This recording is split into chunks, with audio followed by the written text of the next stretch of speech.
Saya akan melanjutkan seri tentang saksi Yehova. Ini adalah session yang ketiga, di mana saya akan membahas tentang bahayanya saksi Yehova. Tapi topik ini nanti akan ada dalam beberapa session, mungkin 3 atau 4, saya tidak tahu. Dan pada saksi Yehova 1 dan 2 saya sudah membahas tokoh-tokohnya ya. Sekarang session ketiga saya mulai membahas bahayanya. Dan ini memang saya bahas cukup mendetail. Karena kalau saudara mengerti akan bahayanya saksi Yehova ini, maka itu mungkin akan mendorong saudara untuk belajar. Tapi kalau saudara tidak tahu apa-apa tentang bahayanya, bukan saja itu akan membahayakan saudara disesatkan oleh mereka, tapi saudara juga tidak akan mau belajar. Jadi memang ini saya bahas mendetail dengan tujuan seperti itu. Mereka ini bisa dianggap sebagai salah satu sekte yang paling berbahaya. Salah satu. Banyak yang berbahaya ya. Yang kelihatannya biasa-biasa saja, itu malah berbahaya ya. Misalnya liberalisme di dalam kalangan gereja-gereja Protestan. Itu banyak orang tidak menyadari, sangat banyak tidak menyadari. Dan yang disesatkan oleh itu jauh lebih banyak daripada yang disesatkan oleh saksi Yehova. Tapi yang secara resmi disebut sebagai sekte, maka ini adalah salah satu yang paling membahayakan. Jadi ini yang saya bahas ya, bahayanya saksi Yehova. Bahaya yang pertama saudara, saksi-saksi Yehova ini mirip Kristen.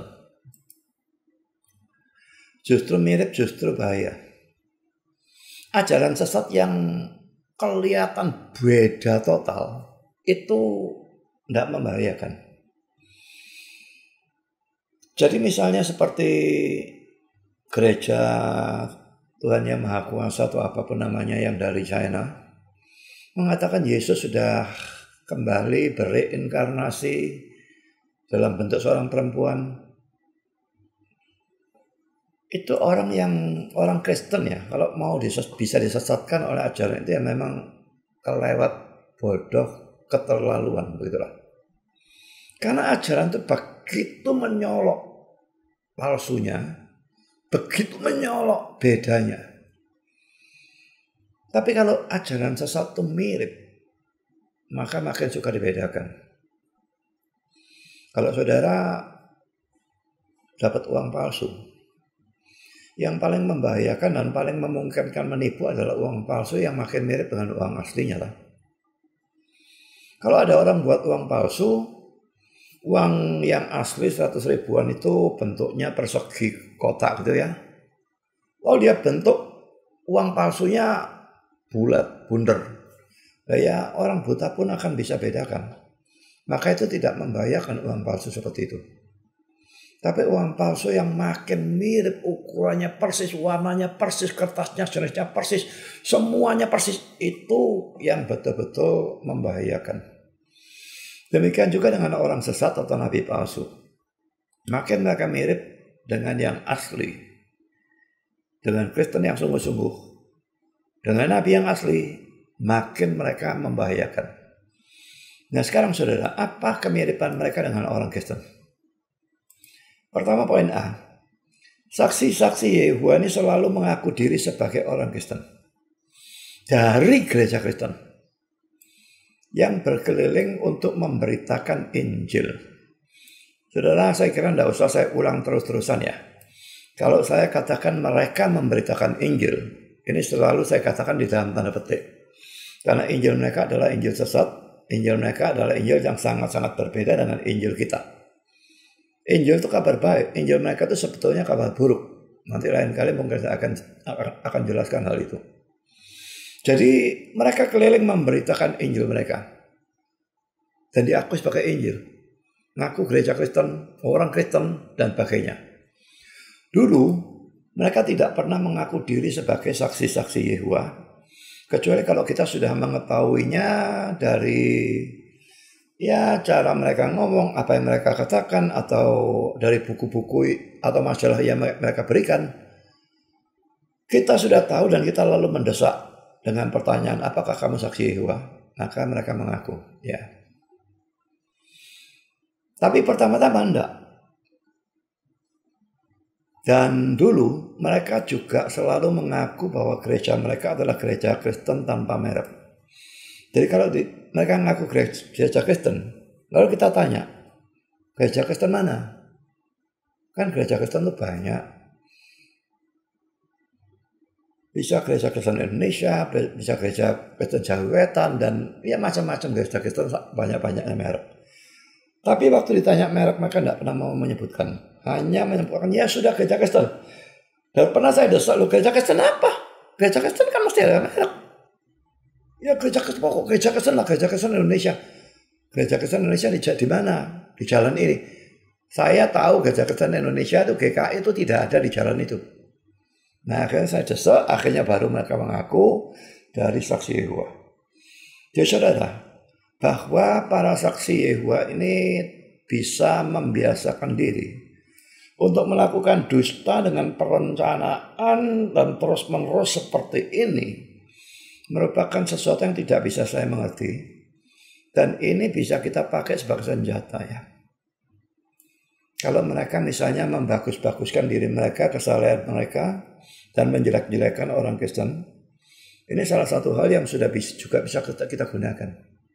Tempo hari kejelekan dari Rasul, lalu perpecahan pada zamannya Rutherford, itu bisa kita gunakan. Dan ini kebiasaan berdusta. Tuh sekarang tidak berdusta? Iya sekarang. Dulu berdusta banyak kan? Kamu juga kan? Jadi ini bisa kita gunakan. Dan fakta ini penting untuk kita ketahui. Memang mungkin mereka dusta itu karena dulu mereka dilarang di Indonesia. Kalau ketahuan saksi Yehova bisa ditangkap, bisa masukkan penjara. Tapi pada zamannya Gus Dur mereka dilegalisir. Entah karena alasan apa Gus Dur melegalisir. Karena gerakan ini bukan sekedar suatu gerakan kepercayaan atau agama atau aliran. Tapi mereka ini anti pemerintah. Semua pemerintah kecuali pemerintahan dari Yehova atau Yehua itu mereka anggap dari setan.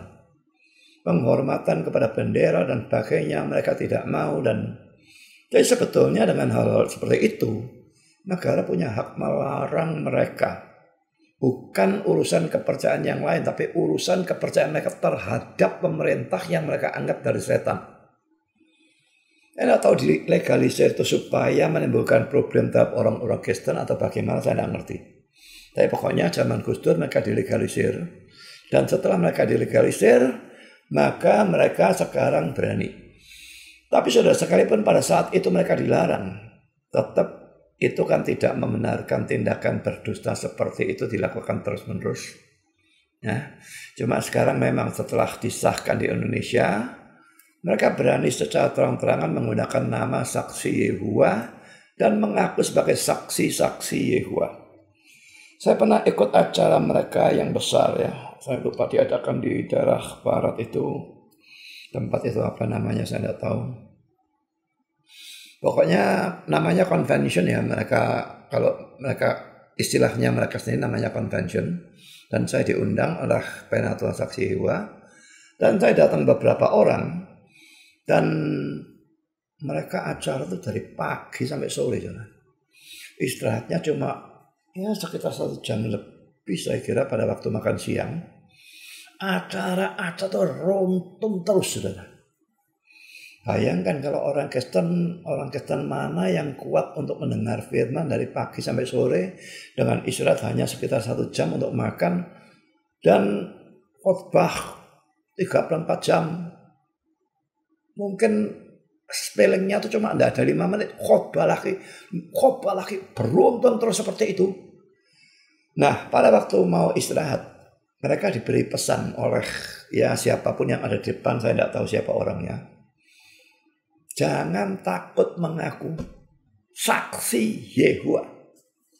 Memang hal itu sudah disahkan, sudah dilegalisir. Jadi pada waktu mereka makan dan sebagainya ketemu orang, mereka saya kira menggunakan semacam badge gitu ya di baju di dada mereka. Dan harus berani terang-terangan mengaku sebagai saksi-saksi Yehova. Sekarang seperti itu. Dulu tidak. Saya lanjutkan dulu ya. Saksi-saksi Yehova biasanya pergi berdua. Biasanya, ini hampir selalu. Sangat jarang datang sendirian. Tapi saya pernah didatangi sendirian. Mungkin tidak tahu karena apa itu penatua kok datang sendirian, dan selanjutnya dia boleh dikatakan selalu datang sendirian. Mungkin dia sudah tahu saya bagaimana. Dia takut kalau datang berdua nanti temannya yang kurang teguh dalam iman mereka bisa disesatkan oleh argumentasi saya. Jadi sangat banyak penatua-penatua mereka yang datang sendirian, ya. Tapi pada umumnya saudara, kemana-mana mereka pergi berdua dalam memberitakan Injil mereka. Dan itu biasanya kalau dua orang itu, yang satu itu senior dan yang lain juniornya. Nah, ini memang cara mereka melatih. Juniornya itu disuruh dengar saja, tidak perlu ngomong kalau mereka masih baru. Seniornya yang sudah pintar, seniornya yang ngomong, yang debat dengan orang Kristennya. Juniornya sama sekali tidak ngomong apa-apa. Terus dengar saja bagaimana caranya, terus mendengar. Dan senior junior ini pasangan yang tetap terus, ya. Nah, lama-lama kalau dirasa juniornya sudah agak lumayan banyak mendengar, kan di samping itu mereka diajar juga di kalangan mereka, dan lalu melihat bagaimana debat, maka juniornya mulai boleh ngomong sedikit-sedikit. Kalau dia gelagapan, nah seniornya bisa membantu. Nah, sampai juniornya sudah betul-betul pintar, maka dia dilepas, mereka pisah. Masing-masing cari partner junior lagi. Demikian selanjutnya, sehingga dengan cara seperti itu mereka melatih penginjilan dari kalangan mereka.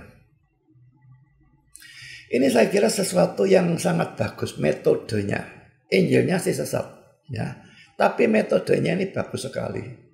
Dan kalau ada dari saudara yang sudah banyak melakukan pelayanan penginjilan, maka seharusnya bisa saudara tiru. Ajak orang yang juga mau nginjil tapi belum bisa nginjil. Wes kamu diam saja ya, nginjil bareng orang dua, orang tiga juga tidak apa-apa. Tapi tiga nanti terlalu menuhi rumah ya. Dua lah saya kira lebih enak. Nah, saudara nginjil dan biarlah dia lihat. Nah, lama-lama setelah beberapa kali, nah mulai coba kadang-kadang kamu yang ngomong. Kalau tidak bisa ngomong, tidak usah takut. Aku nanti bantu kamu. Nah, sampai dia pintar, lepas, lalu cari partner lagi seperti mereka lakukan. Sebetulnya ini sangat-sangat bagus dan sangat heran kenapa dalam Kristen ini tidak pernah ditiru. Seharusnya ditiru. Jadi ini cara mereka yang menjadi ciri mereka datang berdua. Cuma bukan hanya mereka yang seperti ini ya. Mormon juga datang berdua. Tapi kalau Mormon ciri lainnya biasanya mereka pakai celana hitam, baju putih, pakai dasi. Kalau dulu sepedaan. Kalau sekarang sudah enggak, pernah saya didatangi bukan sepedaan.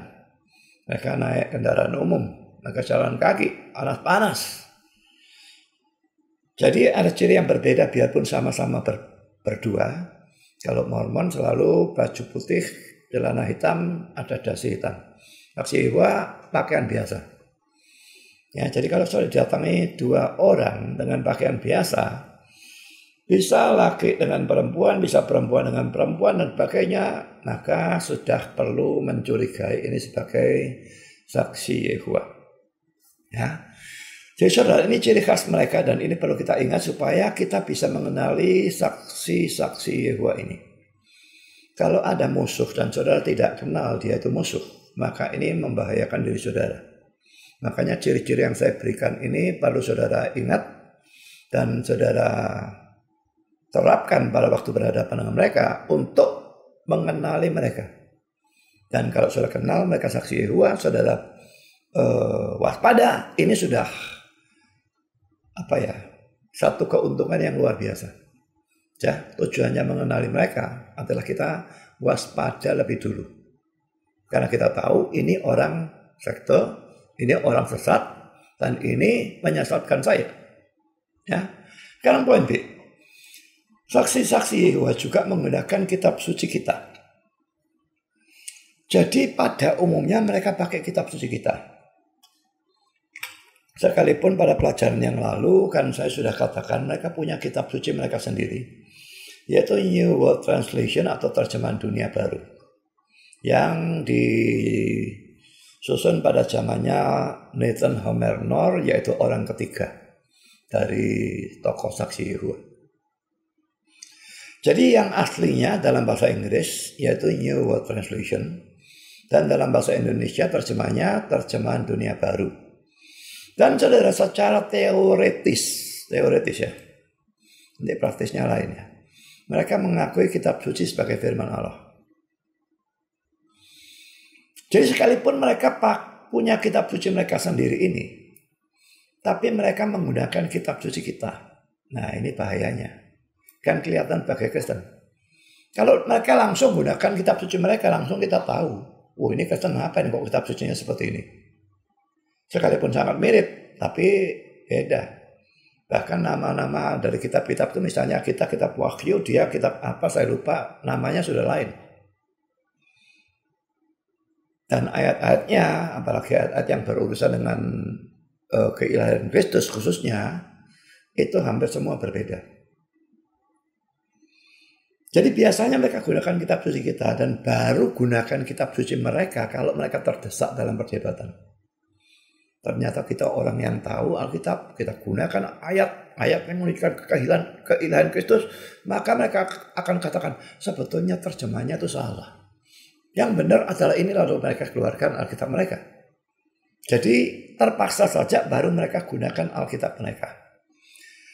Saya berikan catatan ya, sekalipun para saksi Yehova selalu menggunakan singkatan TD dan NW untuk kitab suci mereka.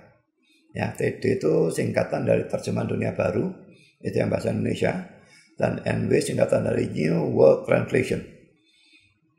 Tapi dalam buku saya, kalau saya mengutip dari kitab suci mereka yang berbahasa Indonesia, maka saya akan menggunakan singkatan TDB untuk yang Indonesia, terjemahan dunia baru. Sedangkan yang bahasa Inggris saya menggunakan singkatan NWT. Dalam isot saya ini ada dimasukkan oleh teman saya, entah bagaimana dia masukkan. Ini NWT. Ya, saya tunjuk dengan kursornya ini. NWT English ya. Jadi kalau Indonesianya ada. Di sini tidak punya. Tapi NWT-nya saya punya. Dan ini keuntungan kalau saya misalnya harus ya menunjukkan ayat-ayat mereka, saya bisa langsung menunjukkan dari sini.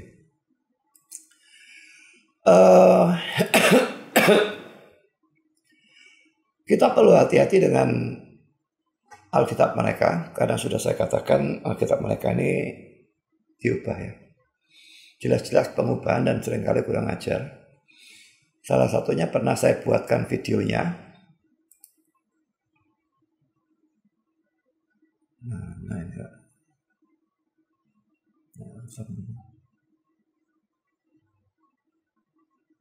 Oh ini ya.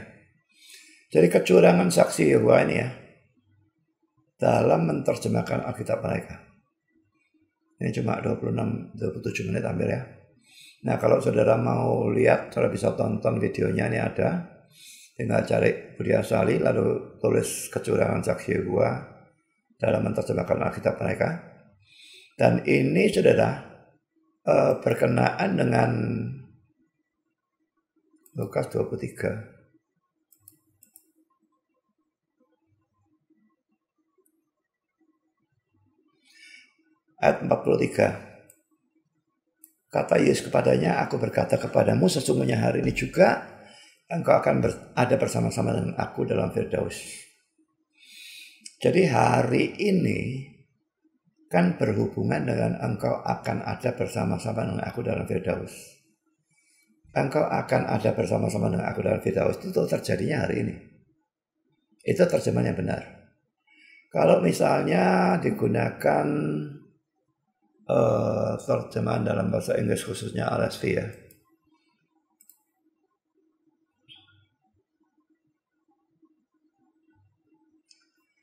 And he said to him, truly I say to you, today you will be with me in paradise. Dan ia berkata kepadanya, sesungguhnya aku berkata kepadamu, hari ini engkau akan ada dengan aku dalam Firdaus. Firdaus itu surga. Jadi today-nya ini dihubungkan dengan engkau akan ada bersamaku dalam Firdaus. Tapi coba lihat terjemahan NWT ya.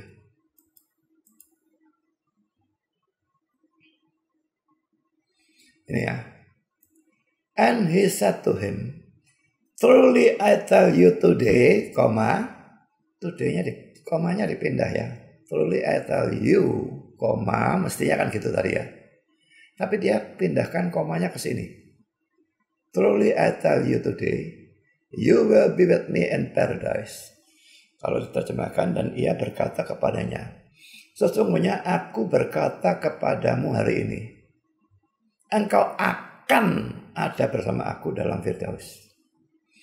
Jadi bersama dengan akunya ini akan. Kapan tidak tahu. Nah, sedang today-nya dihubungkan dengan I tell you. Aku berkata kepadamu itu loh hari ini.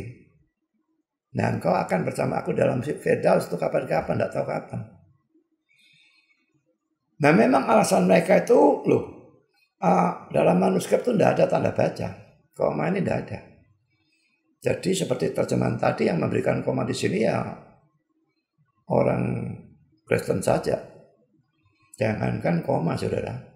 Dalam manuskrip itu spasi antar kata ini tidak ada. Pasal ayat tidak ada, spasi antar kata tidak ada, disambung semua. Kata dengan kata disambung. Itu baik Ibrani maupun Yunani seperti itu. Ya sudah bisa bayangkan bagaimana memusingkannya orang menerjemahkan. Karena pertama-tama harus lihat perpisahannya kata dengan kata ini di mana. Salah misahkan, katanya jadi gak karu-karuan, berbeda total gak karu-karuan. Tapi di sini saya ingin tunjukkan bahwa terjemahan ini jelas konyol luar biasa. Karena Yesus mengatakan aku berkata kepadamu itu ada 140 kali. Tidak pernah satu kali pun dia mengatakan aku berkata kepadamu pada hari ini. Jadi menerjemahkan seperti ini jelas-jelas suatu penipuan. Dan mengapa mereka melakukan penipuan ini? Karena bagi mereka Firdaus itu adalah bumi yang akan disempurnakan nanti. Sekarang belum ada. Nah kalau mereka ikuti terjemahan kita, loh penjahat itu mati masuk Firdaus hari ini. Kan itu 2000 tahun yang lalu Firdaus sudah ada. Tidak cocok ajaran mereka. Tapi mereka tetap percuma. Mereka tetap menghindari dengan cara seperti ini. Paulus dalam 2 Korintus 12 itu mengatakan dia diangkat ke Firdaus. Berarti zamannya Paulus Firdaus juga sudah ada. Mereka tidak bisa apa-apa kan ayat itu. Ya, tapi pokoknya di sini kita melihat kekurangan ajaran mereka dalam menerjemahkan. Kan tuh hati-hati kalau mereka sudah mengeluarkan Alkitab mereka, apakah itu TDB atau NWT, sama saja karena ini diterjemahkan dari ini. Lalu poin C, saudara, kemiripan yang ketiga, poin C. Saksi Yehova juga melakukan sakramen dan dalam hal ini sakramennya sama dengan Kristen, bukan dengan Katolik. Kalau Katolik kan ada 7 ya. Kristen apakah Protestan atau Pentakosta atau karismatik, sama-sama sakramennya cuma baptisan dan perjamuan kudus. Nah, saksi Yehova juga melakukan sakramen. Pertama baptisan ini selam. Nah saudara, kalau saudara Protestan yang tidak setuju bahwa selam itu harus, maka saya pikir kalau menghadapi orang Pentakosta atau gereja baptis atau orang karismatik yang mengharuskan selam, bolehlah debat tentang harus selam atau tidak. Tapi kalau dengan saksi Yehova, saya pikir ini sesuatu yang sangat remeh, lebih baik jangan diperdebatkan. Ada hal-hal yang jauh lebih penting. Misalnya tentang keilahian Kristus, tentang Tritunggal, tentang keilahian dan kepribadian Roh Kudus, lalu tentang keselamatan karena iman saja dan sebagainya. Sangat banyak hal-hal yang jauh lebih penting untuk diperdebatkan dengan mereka daripada membicarakan baptisan harus selam atau tidak selam. Saya sendiri tidak percaya bahwa baptisan itu harus selam. Tapi saya tidak pernah berdebat dengan saksi Yehova tentang hal ini. Saya tidak gubris hal itu. Ya. Nah, baptisan selamnya bukan hal yang aneh. Tapi baptisan selam ini mereka tetap lakukan dalam nama Bapa, Anak, dan Roh Kudus. Jadi ini sesuatu yang aneh, saudara ya. Karena mereka tidak mempercayai Allah Tritunggal. Tapi pada waktu membaptis, tetap membaptis dalam nama Bapa, Anak, dan Roh Kudus. Ini aneh luar biasa kan. Bapa ini mereka akui sebagai pribadi dan juga sebagai Allah sungguh-sungguh dalam arti kata setinggi-tingginya. Tuhan dalam arti setinggi-tingginya. Anak mereka akui sebagai pribadi. Tapi dia bukan Allah, dia cuma suatu Allah atau Allah kecil kalau didesak terus malah bukan Allah sama sekali. Cuma Tuhan dan bukan Tuhan. Roh Kudus itu kuasa dari Allah. Itu bahkan bukan pribadi dan bukan Allah juga. Bagaimana mereka melakukan baptisan dalam nama, dan namanya dalam bahasa aslinya bentuk tunggal ya. Bapa ini Allah dan pribadi. Anak ini pribadi tapi bukan Allah. Roh Kudus ini bukan pribadi dan bukan Allah. Ini kan konyol. Ini bisa kita serang kalau berdebat dalam urusan Tritunggal. Kamu tidak percaya Tritunggal, kenapa kamu membaptis dalam nama Bapa, Anak, dan Roh Kudus? Wah, ayatnya ada, iya, tapi ayatnya ada, kamu jelaskan bagaimana? Bapa itu Allah, Anak itu bukan Allah. Roh Kudus bahkan bukan pribadi. Kok bisa dalam nama tiga tapi berbeda-beda, tidak karu-karuan seperti itu, bagaimana? Ini sesuatu yang sakral, baptisan. Kok bisa dalam nama tiga yang sama sekali tidak karu-karuan, bagaimana? Lalu saudara, selanjutnya sakramen mereka yang kedua adalah perjamuan kudus. Nah, cuma ini frekuensinya lain dengan kita. Dalam kita tidak ada ditentukannya. Jadi tiap gereja bisa beda-beda. Tapi kalau mereka lakukan hanya 1 tahun 1 kali. Dan kapan? Itu mengikuti kalender Yahudi. Tanggal 14 bulan Nisan setelah matahari terbenam. Itu tanggal pada saat Yesus mati. Jadi ini hari Jumat ya. Jadi bukan hari Minggu mereka kalau mengadakan perjamuan kudus. Selalu hari Jumat.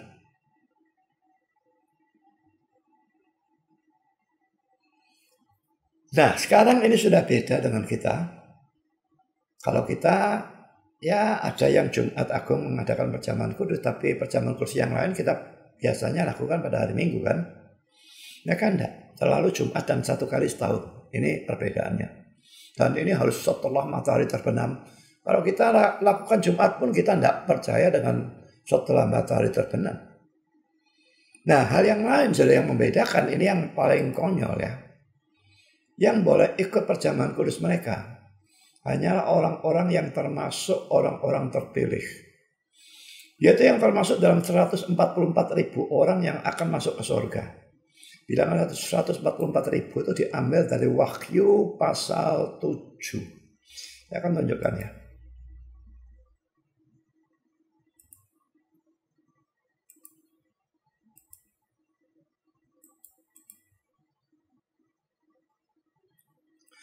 Mulai ayat 4 sebetulnya, aku mendengar jumlah mereka yang dimateraikan itu 144.000 yang telah dimateraikan dari semua suku keturunan Israel. Nah, lalu disebutkan suku Yehuda 12.000, suku Ruben 12.000, Gad 12.000, Asher 12.000, Naftali 12.000, Manasye 12.000 dan sebagainya. Sampai ayat yang 8 semua 12.000. Mereka menghurufiahkan bilangan 144.000 ini. Yang bisa masuk surga itu hanya ini. Dan ini konyol ya. Kalau mereka mau menghurufiahkan ayat 4-nya, maka ayat 5-8 itu harus dihurufiahkan juga. Berarti hanya dari bangsa Israel. Masing-masing suku 12.000. Dan kalau saya perhatikan dengan teliti, suku Dan tidak ada. Sebaliknya suku Yusuf ada di sini ada suku Yusuf, lalu ada suku Manasye.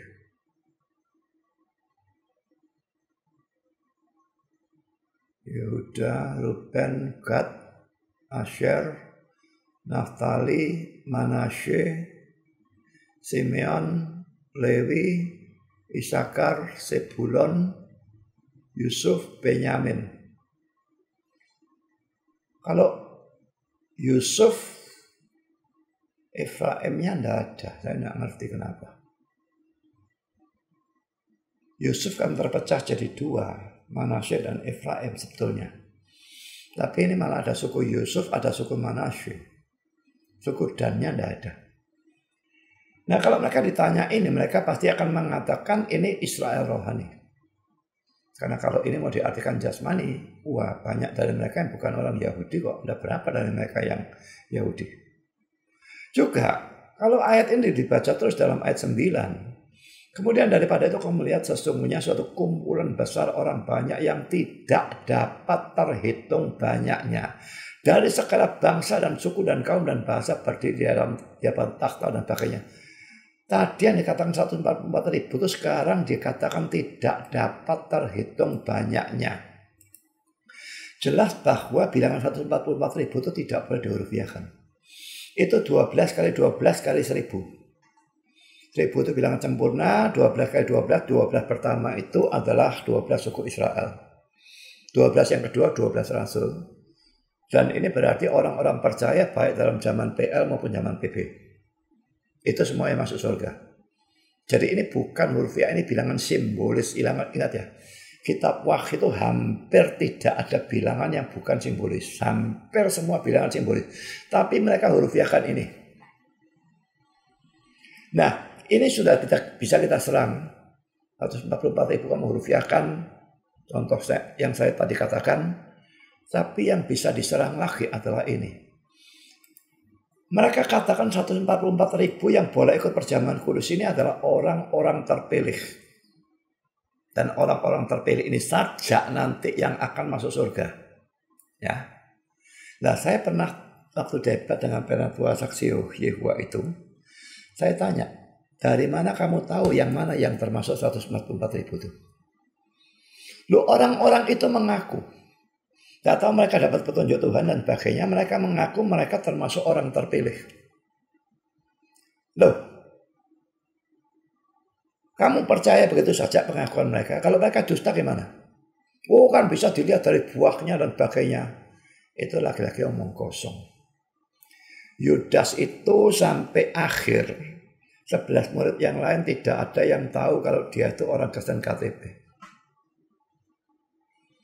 Jadi lalang di antara gandum, orang-orang Kristen KTP mirip sekali sampai begitu suka dibedakan. Memang kadang-kadang bisa kelihatan menyolok.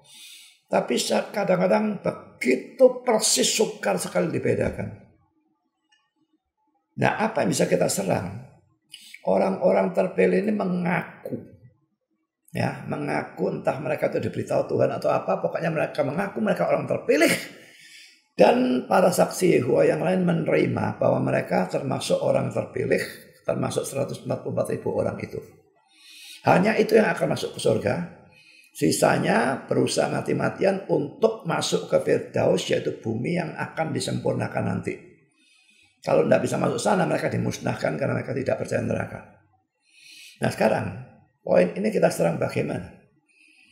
Ini adalah ajaran yang dasarnya non-Alkitab.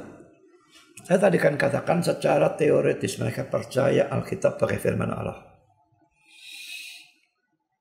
Kalau mau menyerang dalam hal ini, pancing dulu. Kamu percaya Alkitab itu firman? Dan kamu percaya bahwa dasar ajaran, dasar kepercayaan itu hanya firman? Kalau saudara tanya begitu, saya yakin mereka akan jawab iya. Lalu tanya ini. Orang-orang terpilih 144.000 itu tahu dari mana orangnya yang mana? Dasarmu Alkitab ya? Alkitab sebelah mana yang menunjukkan si A, si B, si C dan sebagainya sebagai orang-orang yang termasuk 144.000. Apa kriteriamu? Dari mana kamu tahu mereka termasuk 144.000? Kalau dia bilang orang yang ngaku, berarti bukan dari Alkitab, bukan. Kamu tadi bilang Alkitab satu-satunya sumber atau dasar ajaran, dasar kepercayaan. Tapi kamu percaya ini yang dasar Alkitabnya tidak ada. Loh, kan 144.000-nya ada. Iya, 144.000-nya ada. Tapi itu pun sudah salah tafsir. Tapi yang mana yang termasuk 144.000 orang, itu tidak ada dalam Alkitab. Kalau ada, tunjukkan coba. Dia tidak bisa jawab. Enggak. Jadi saudara, kembali pada perjamuan kudus mereka, saudara ya. Sekalipun mereka perjamuan kudus, tapi yang boleh ikut cuma orang-orang yang termasuk dalam 144.000 orang ini. Jadi, dalam perjamuan kudus mereka ini terjadi kelucuan. Saya sebetulnya kepengen lihat, tapi saya tidak ada waktunya. Mereka harus Jumat. Kalau Jumat itu kan selalu ada kebaktian Jumat Agung dan sebagainya. Ya. Dalam perjamuan kudus mereka, sekalipun roti dan anggur tetap diedarkan. Hampir selalu, luar biasa jarang ada yang ikut. Hampir selalu tidak ada satupun yang ikut ambil bagian dalam perjamuan kudus itu. Jadi semua mereka termasuk penatua yang memimpin tidak ngambil rotinya maupun anggurnya. Jadi cuma rasanya kayak kelihatannya kayak formalitas. Dia lakukan perjamuan kudusnya tapi tidak ada yang ikut. Ini kok konyolnya luar biasa ya. Kekonyolan apa-apaan ini model seperti ini. Tapi saudara, itulah mereka. Jadi penatuanya sendiri tidak termasuk dalam 144.000 orang. Maka dia tidak boleh ikut. Yang boleh ikut hanya yang termasuk dalam 144.000 orang itu. Lagi-lagi itu bisa ditanyakan kepada mereka. Dasar Alkitab mana yang mengatakan bahwa yang boleh ikut perjamuan kudus hanya yang termasuk dalam 144.000 orang itu. Tidak bakal ada dasar Alkitabnya, saudara.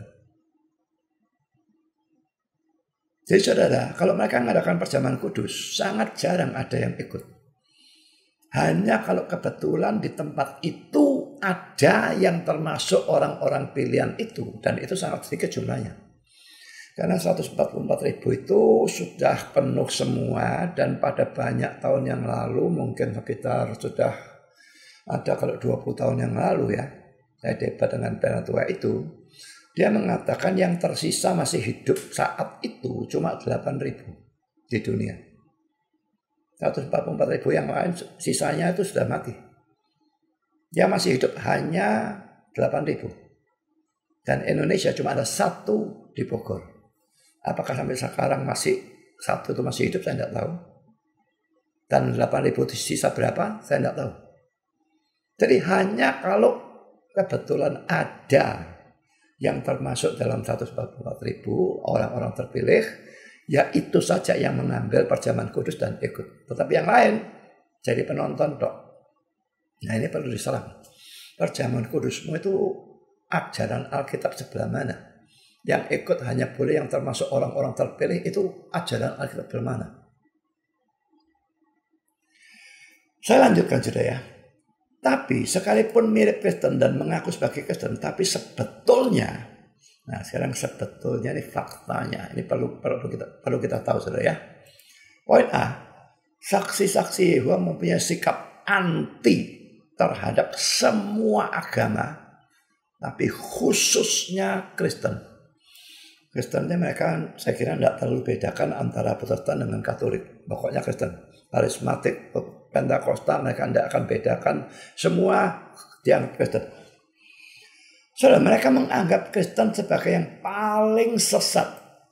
Yang mereka sebut dengan istilah antikristus, Babel besar, pelacur dari kitab Wahyu, anjing dan sebagainya, dan sebagainya. Mereka memerintahkan anggota-anggotanya yang ex-Kristen untuk meninggalkan gereja asal mereka Jadi tidak boleh punya dua kewarganegaraan, saudara. Saksi Yehova pergi, gereja Kristen pergi, tidak boleh. Mereka bahkan melarang anggota-anggotanya hanya untuk masuk ke gedung gereja Kristen. Itu tidak boleh. Masuk saja tidak boleh. Apalagi ikut kebaktiannya. Kalau sampai ketahuan, wah itu bisa dipecat. Ya, ini kata-kata John Gerstner. Tidak ada yang lebih merupakan ciri khas dari rasulisme daripada permusuhannya yang penuh atau tidak kepalang tanggung terhadap agama. Hari ini semua agama, ya.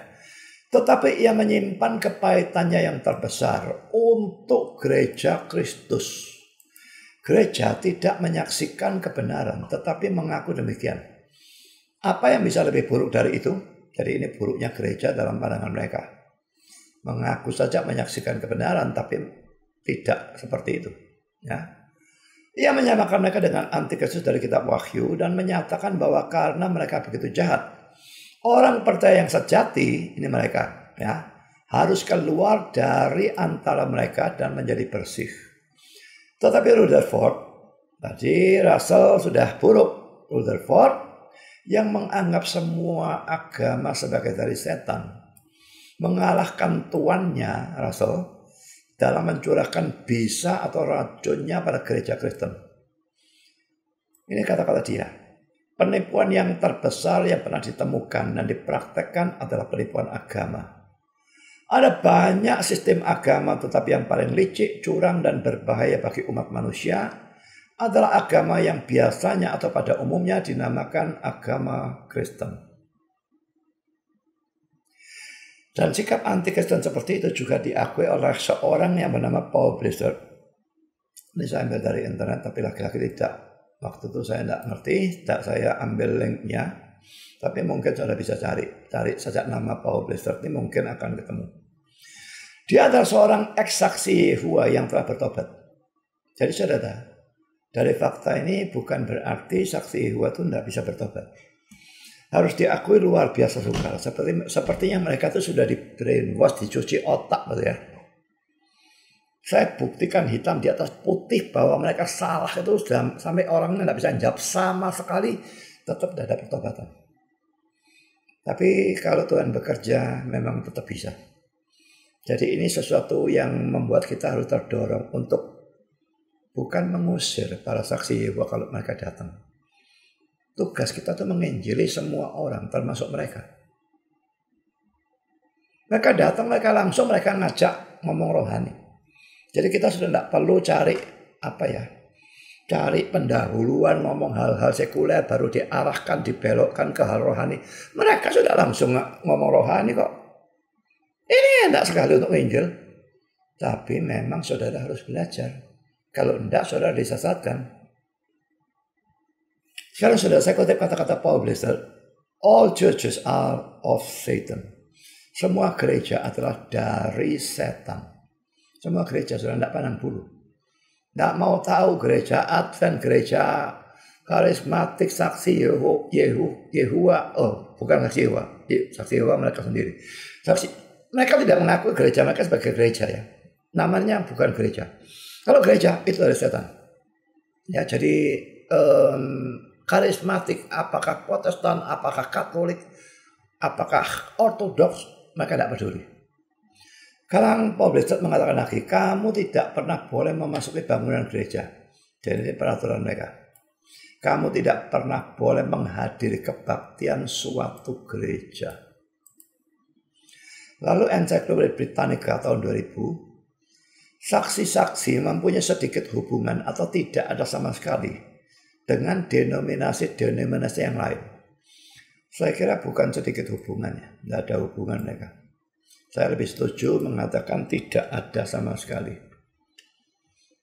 Ya, mereka tidak mengakui gereja lain, ya. Mereka satu-satunya gereja yang benar, tapi mereka namanya sebetulnya tidak mengakui sebagai nama gereja, ya. Nanti kita lihat. Jadi tidak ada hubungan dengan denominasi-denominasi yang lain. Kecurigaan mereka tentang tipu muslihat setan juga diperluas sampai denominasi-denominasi agama. Jadi bukan Kristen tok, tapi agama lain juga. Dan untuk waktu yang lama, mereka mengingkari penggunaan dari istilah-istilah seperti pendeta, gereja, atau jemaat dalam struktur organisasi mereka. Mereka tidak pakai istilah pendeta, tidak pakai istilah gereja, tidak pakai istilah jemaat dalam struktur organisasi mereka. Nah, ini juga aneh, saudara. Ini bisa diserang. Kenapa gerejamu tidak ada pendeta? Mereka tidak menggunakan istilah pendeta, tapi penatua. Jadi kalau saya katakan saya debat dengan penatua, penatua itulah pendeta sebetulnya. Tapi istilahnya penatua. Kalau khotbah dan sebagainya mereka yang khotbah. Dalam kebaktian mereka yang khotbah, mereka yang ngajar. Itu penatua. Cuma mereka tidak punya sekolah teologi resmi. Belajar dari buku-bukunya. Tapi saudara jangan main-main ya. Biarpun mereka ada sekolah teologi ya. Memang kalau Ibrani Yunani mereka tidak bisa. Boleh dikatakan sama sekali tidak bisa. Tetapi karena mereka belajarnya itu luar biasa kuat. Luar biasa hebat. Maka mereka dalam berdebat jangan main-main saudara. Jangan remehkan sama sekali. Nah ini sesuatu yang bisa diselam saudara. Mengapa tidak mau pakai istilah pendeta? Pakai istilah maunya penatua. Karena Russell sendiri diangkat jadi pendeta.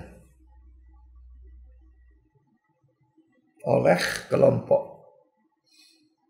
Apa itu belajar Alkitab atau siswa-siswa Alkitab atau apapun saya lupa namanya. Jadi dia diangkat jadi pendeta. Kenapa rasa pendeta? Kamu sekarang tidak ada pendeta. Kalau itu salah berarti rasamu itu salah dulu. Jadi saudara banyak hal yang selalu dalam mempelajari ingat serang apanya. Ya. Dan untuk gedung gereja mereka tidak sebut gedung gereja. Mereka sebut balai kerajaan kalau dalam bahasa Inggris Kingdom Hall. Jadi coba saudara lihat gerejanya mereka entah di mana saudara ada. Saudara akan lihat balai kerajaan. Jadi istilah-istilah seperti ini saudara perlu tahu untuk mengenali mereka. Jadi jangan, kok kebetulan ada gereja dekat ya. Tapi tulisannya kok aneh, kok balai kerajaan. Tapi kebaktian kok ya tidak apa-apa datang. Dan ini saudara perlu tahu, ini bukan gereja, ini saksi Yehova saudara. Bukan Kristen. Saya lanjutkan saudara. Saksi-saksi Yehova mengatakan, ini saya berikan kutipan yang pertama. Saudara harus titik-titik meninggalkannya. Pergilah kamu hai umatku. Alkitab telah lama memperingatkan. Pergi dari mana? Babel besar. Ibu dari wanita-wanita pelacur dan dari kekejian bumi. Wahyu 17 ayat 5, Wahyu 18 ayat 4. Kalau tulisan-tulisan seperti ini mereka gunakan singkatan kita, istilah kita Wahyu. Tapi kalau dalam Alkitab mereka namanya kitab Wahyu itu bukan Wahyu, saya lupa namanya apa. Mengapa harus pergi dari Babel? Sebab dosa-dosanya telah bertimbun-timbun sampai ke langit. Dan Allah telah mengingat segala kejahatannya. Wahyu 18 ayat 5. Siapakah ibu dari wanita-wanita pelacur ini yang darinya orang-orang harus memisahkan diri? Martin Luther dan pemimpin-pemimpin reformasi lainnya menunjuk gereja Katolik dan kepausannya sebagai Babel besar. C.T. Russell dan rekan-rekannya juga menyadari bahwa pelacur yang bernama buruk ini bukan hanya gereja Katolik. Setiap gereja yang mengaku sebagai perawan suci yang ditunangkan kepada Kristus, ini gereja mereka maksudnya jelas ya. Tapi dalam kenyataannya bersatu dengan dan didukung oleh dunia ini, dalam kurung binatang buas, harus kita kutuk sebagai gereja pelacur dalam bahasa Alkitab. Jika Anda bergabung dengan gereja yang hidup bersatu dalam perzinahan dengan dunia, Anda harus segera meninggalkannya. Jika Anda ingin menjaga pakaian tetap putih. Ini saya kutip dari buku-buku mereka. Sekarang kutipan kedua. Siswa-siswa Alkitab mengetahui bahwa selaras dengan Wahyu 18 ayat 4. Orang-orang seperti itu harus keluar dari Babel. Yang mereka pahami ternyata ada dalam gereja nominal. Nah, ini cara mereka menyebut gereja Kristen. Gereja-gereja susunan Kristen. Ini cara mereka menyebut istilah mereka. Kalau mereka sebut gereja susunan Kristen, ya maksudnya gereja kita ini ya. Gereja Kristen, semua itu gereja susunan Kristen. Dengan semua ajarannya yang tidak selaras dengan Alkitab dan perpecahan sekte. Ya, ingat ya. Mereka sering tuduh Kristen ini pecah tidak karu-karuan. Makanya tempo hari saya ajarkan zamannya Rutherford juga terjadi perpecahan. Jadi kalau mereka menyerang kita dengan istilah perpecahan, kamu juga pecah. Kamu tidak ngaku zamannya Rutherford pecah. Oh ya, tapi cuma pecah jadi sedikit. Tidak peduli, pokoknya pecah. Saya lanjutkan. Nah, ini penting. Kalau saya katakan mereka anti semua agama, mengatakan dari setan dan sebagainya, jangan sampai salah tafsir ya. Ini yang saya tekankan, jangan menafsirkan bahwa mereka membenci semua orang beragama lain atau semua orang Kristen. Mereka anggap sesat, tapi bukan dalam hal membenci, apalagi mereka lalu kepingin bunuh atau lakukan terorisme, ledakan bom. Tidak ada itu sama sekali. Mereka mengaku bahkan mengasihi lalu mereka mau meluruskan. Bagi kita menyesatkan kalau dari Kristen dipindahkan ke saksi Yehova. Bagi mereka meluruskan. Motivasi mereka mungkin benar. Mungkin. Saya tidak tahu. Tapi pokoknya mereka menginjili karena mereka anggap Kristen itu paling sesat. Karena itu sekalipun mereka juga menginjili orang agama lain. Tapi sasaran utama adalah Kristen. Jadi saudara, mereka anti agama lain atau anti Kristen dalam arti mereka menganggap semua agama, khususnya Kristen, itu sesat dari setan dan sebagainya. Tapi bukan dalam arti mereka benci lalu mereka meledakkan bom jadi terorisme. Tidak sama sekali. Jadi saudara, mereka mengakui mereka adalah satu-satunya gereja yang benar. Ya, mereka tidak pakai istilah gereja, tetapi saya suka kalau mengatakan satu-satunya balai kerajaan yang benar gimana ya. Pokoknya satu-satunya gereja, satu-satunya ajaran yang benar. Dan saudara, ini ciri khas dari banyak sekte saudara ya. Pokoknya gereja yang mengakui dirinya sebagai satu-satunya gereja yang benar, itu pasti gereja sesat. Ingat ya, ada dua hal yang harus kita bedakan. Saya orang Reform. Saya Kristen dan saya orang Reform. Kalau saya ditanya, agama yang paling benar itu agama yang mana? Kristen. Kristen yang mana? Protestan. Protestan yang mana? Reform. Mengatakan paling benar, itu menurut saya harus. Kalau itu dianggap sebagai suatu kesombongan, saya balik. Kalau itu bukan kamu anggap paling benar, kenapa kamu ikuti itu? Saya serang balik.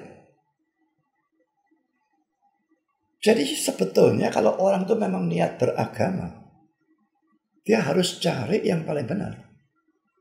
Dan dalam agamanya banyak aliran, dia harus cari aliran yang paling benar.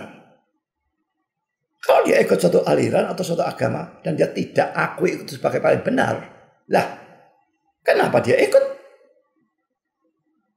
Berarti dia tidak peduli kebenaran. Dia cara menganggap aliran kita sebagai yang paling benar, itu suatu keyakinan. Dan menurut saya itu harus. Bukan kesombongan, itu keyakinan. Tapi itu sangat berbeda dan mengakui gereja kita adalah satu-satunya gereja yang benar. The only true church. Saksi Yehova mengaku seperti itu. Advent mengaku seperti itu. Saya percaya gereja Katolik Ortodoks juga mengaku seperti itu. Justru pengakuan seperti itu bagi saya, itu menunjukkan kesesatan mereka. Kalau saya nonton YouTube, seringkali video saya sendiri di YouTube saya tonton, dan kadang-kadang saya mendapatkan suatu iklan yang panjang, dan iklan panjang itu dari suatu gerakan Kristen yang mula-mula saya tidak tahu ini Kristen apa.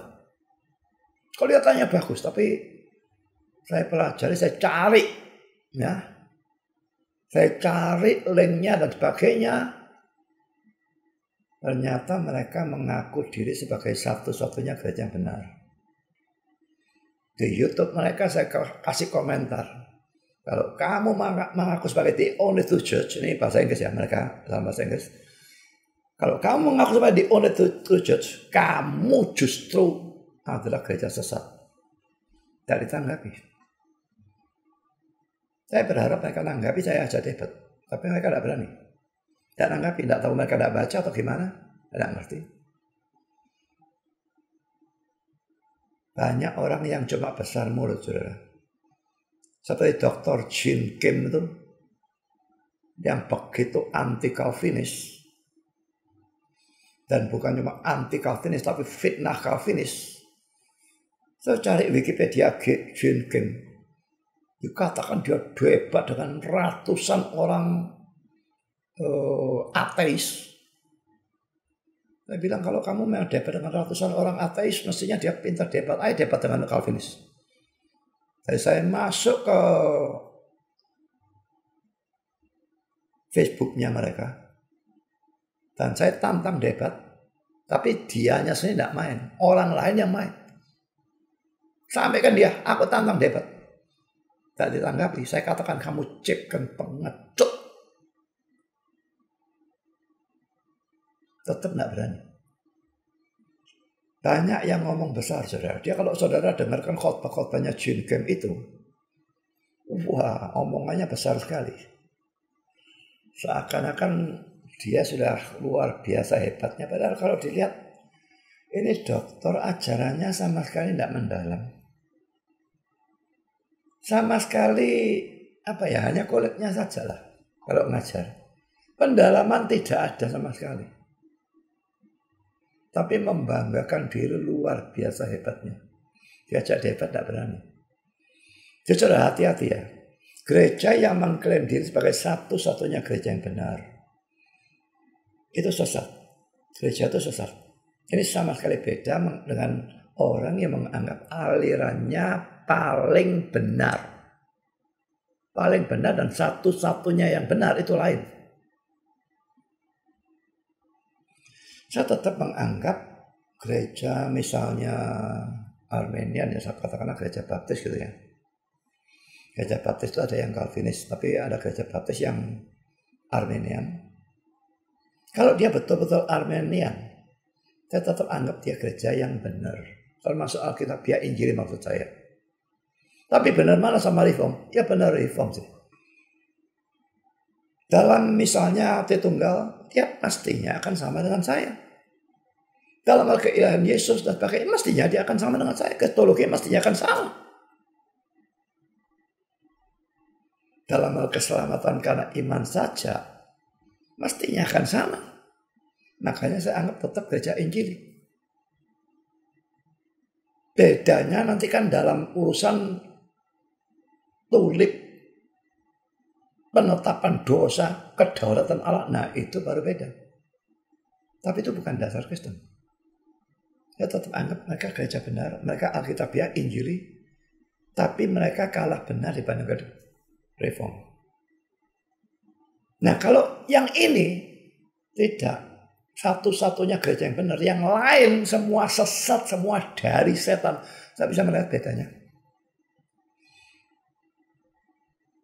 Sekarang kita masuk OMP. Saksi-saksi Yehova menganggap orang-orang Kristen sebagai sasaran penginjilan yang terutama. Karena paling sesat. Maka ini sasaran penginjilan yang paling utama. Ya, jadi mungkin karena mereka anggap Kristen sebagai yang paling sesat atau paling berbahaya. Maka mereka menjadikan orang-orang Kristen sebagai sasaran utama penginjilan mereka. Dan ini yang menyebabkan mereka menjadi sangat berbahaya untuk orang-orang Kristen. Khususnya yang tidak terlalu mengerti kitab suci. Saya pernah tanya, mereka nginjil orang-orang yang non-Kristen. Agama lain mereka nginjil. Tapi paling utama sasarannya adalah orang Kristen, apakah Katolik atau Pentakosta atau Karismatik, mereka tidak urusan. Pada tahun 1969 ada 100 saksi-saksi Yehova ditanyai. Ya, ini kayak seperti ada kerangka gitu ya.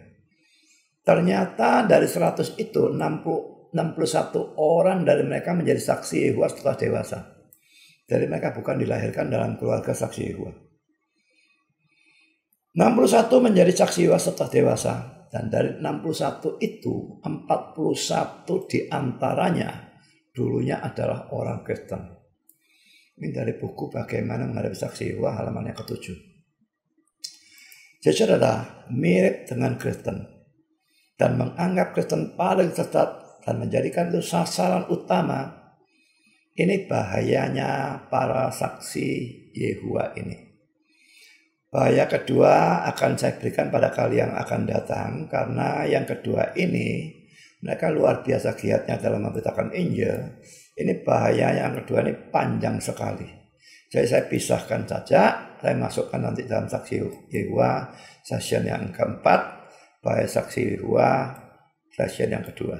Ya, yang pelajaran hari cukup sampai di sini. Bisa sudah digunakan untuk berhati-hati dalam menghadapi saksi Yehova.